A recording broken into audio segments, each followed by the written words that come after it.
हाँ तो बच्चा पार्टी, एक बार मेरे स्टूडेंट ने मेरे से ये पूछा क्लास लेते हुए कि सर प्लस और माइनस के रूल मल्टीप्लिकेशन में चेंज क्यों हो जाते हैं? जो साइन पॉजिटिव और नेगेटिव के हैं वो प्लस और माइनस में कुछ और हैं, मल्टीप्लिकेशन में कुछ और हैं, तो ये भेदभाव है क्यों ऐसा? और आप लोग यकीन मानना, मैंने बड़ी बड़ी क्लास के बच्चों से भी पूछ के देखा हुआ है, एग्जैक्ट रीजन उन्हें भी नहीं पता होता। तो आज आप लोग बहुत ही इंटरेस्टिंग वीडियो देखने वाले हो जिसके अंदर मैं आपको ये जो दुविधा है इससे आज बाहर निकालने वाला हूँ। ठीक है, ये जो भेदभाव है ये बताऊंगा, ये भेदभाव होता क्यों है। तो देखो, इसके लिए पहले छोटा सा हम समझते हैं कि ये चीज़ ये आता क्यों है, ये दिमाग में ये जो बार बार लॉजिक ये क्रिएट होता है, ये परेशानी क्रिएट होती है, ये होती क्यों है।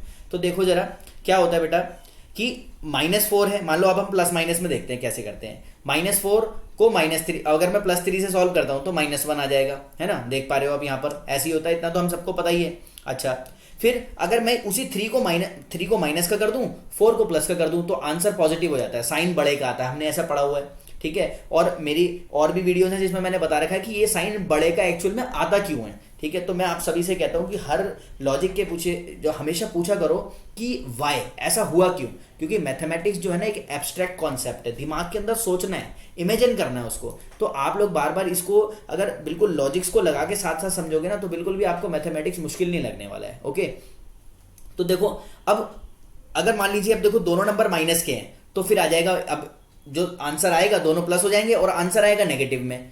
तो अब अगर यही मैं अगर इसको कंपेयर करूं मल्टीप्लीकेशन से, तो अब यहां पर आप देखो कि -4 को मैंने 3 से मल्टीप्लाई करा, -12 आ गया। ठीक है, अब अगर मैं -3 को 4 से मल्टीप्लाई करता हूं अभी भी -12 ही आया है, ऐसा क्यों हुआ?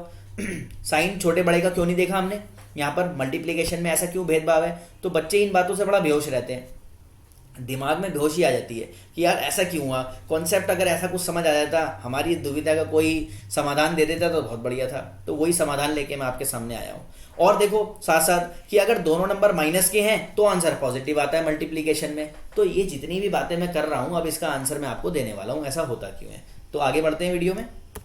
देखो मैं पहले कुछ एग्जाम्पल्स लिख देता हूँ यहाँ पर।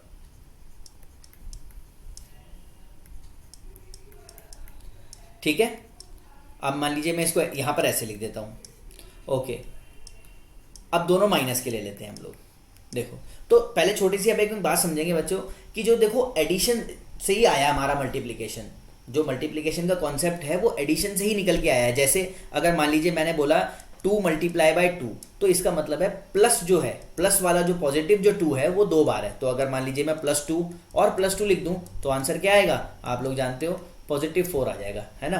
तो आप कहोगे सर ये माइनस प्लस में कैसे काम करता है, अगर साइन माइनस के हो तो कैसे काम करता है? तो देखते हैं एक बार। देखो अगर मैंने लिखा 4 × 3 या 3 × 4, कैसे भी बोल सकते हैं इसको। तो मान लीजिए मैंने बोला 4 × 3, तो आप क्या लिखोगे? अब ये 4 नहीं देखना, हमें इसको देखना है +4। तो +4 को 3 टाइम्स लिखने पे कैसा आएगा, आप सॉल्व कर सकते हो इजीली। क्या आता है, पॉजिटिव का 12 आ जाता है ना। तो अब देखो आगे, अब असली बात बताऊंगा मैं। देखो क्या कि -4 × 3, इसका मतलब क्या है कि -4 जो है वो 3 टाइम्स है। तो जरा -4 को आप लोग 3 टाइम्स लिख के तो देखो, अपने आप ही डाउट क्लियर हो जाएगा आपका। देखो -4 3 टाइम्स लिखा तो क्या हुआ, अगर इसको सॉल्व करते हैं तो ये बना -8 -4 और अल्टीमेटली फिर इसको सॉल्व किया तो आंसर आया -12।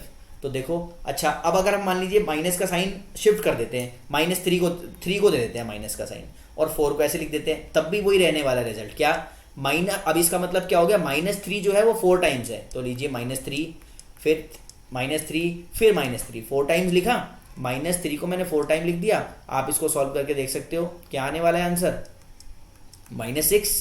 -6 और अल्टीमेटली सॉल्व करेंगे तो -12। तो अब आप समझे कि ऐसा क्यों होता है मल्टीप्लिकेशन में, ये भेदभाव क्यों है प्लस और माइनस का, तो ये इसी कारण से है। ठीक है ना। तो अब हम देखेंगे कि अगर दोनों नंबर माइनस के हों तो क्या घपला होता है, वो अब उसके बारे में जानते हैं हम लोग। तो देखो -4 × -3, तो इसको मैं रीअरेंज करता हूँ बेटा पहले। ठीक है, तो देखो रीअरेंज करने के लिए क्या मैं इसको ऐसे लिख सकता हूँ कि -4 × -1 एंड देन ×3। बात तो सेम ही है ना, एसोसिएटिविटी लग रही है इसके अंदर और मल्टीप्लिकेशन में तो लगती है, एग्जिस्ट करती है वो। अच्छा, तो अब इसको देखो मैं ना और रीअरेंज करके मैं इसको ऐसे लिख लेता हूँ, -4 3 टाइम्स, है ना। तो मैं इसको ऐसे भी लिख सकता हूँ। अब यानी इसको इस रीअरेंजमेंट में ही इसका आंसर छुपा हुआ है। देखो माइनस ऑफ -4 3 टाइम्स करते हैं जरा इसको सॉल्व। देखिए माइनस ऑफ -4, फिर अगेन माइनस ऑफ -4, एक बार और लेंगे माइनस ऑफ -4, तो ये 3 टाइम्स आ गया माइनस ऑफ -4। अब जरा इसको फटाफट से सॉल्व कर लो, ब्रैकेट का रूल आप लोगों को पता ही होगा, ये लो, तो ये आ गया 3 बार पॉजिटिव का 4।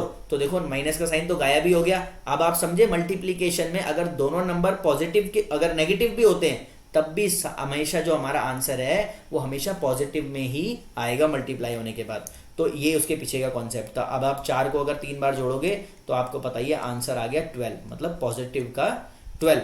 तो मुझे कमेंट बॉक्स में बताना कैसा लगा आपको ये वाला कॉन्सेप्ट जान के, क्या आप लोग पहले से जानते थे इसको, और अपने आसपास अपने फ्रेंड से भी पूछना। और अगर आप लोगों का भी ऐसा कोई डाउट हो तो कमेंट बॉक्स में मेरे से पूछ सकते हो। ओके, तो पूरी वीडियो देखने के लिए थैंक यू, और अच्छे से ऐसी हमारी वीडियोस को देखते रहो। तब तक के लिए बाय बाय।